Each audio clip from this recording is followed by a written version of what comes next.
Ang intense ng mga kaganapan ngayon sa abot kamay na pangarap sapagkat manginginig sa galit si Giselle dahil sa ebidensyang ipapakita sa kanya ni Doktora Enriquez. Dito nga ay lakas loob na ipapakita ni Doktora Enriquez ang video niya kay Giselle kung saan ay makikita niya ang ginawa ni Doc Carlos kay Don Pepe kaya siya na cardiac arrest. Samantala matapos ngang magdasal ni Doc Robert para sa paggaling ng kanyang amang si Don Pepe, ay bigla naman itong magtatapat ng mga nararamdaman niya kay Lynette. Kaya naman ay ko-comfort siya ni Lynette at yayakapin niya nga si Doc Robert at sasabihin niya na kapag nagising na daw si Don Pepe, ay siguradong magiging proud ito sa kanya.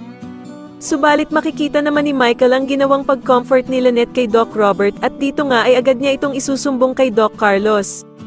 Pero habang nagsusumbong nga itong si Michael kay Doc Carlos ay bigla naman siyang makikita ni Doktora Denise at tatanungin niya nga ito kung bakit kailangan pa daw nitong paalam kay Doc Carlos ang ginagawa nila Lynette at Doc Robert. Sa kabilang banda naman habang nagaganap ang prayer vigil na ginawa ni Giselle para sa kanyang amang si Don Pepe ay mapag-uusapan nila Zoe at Moira na umattend din dito.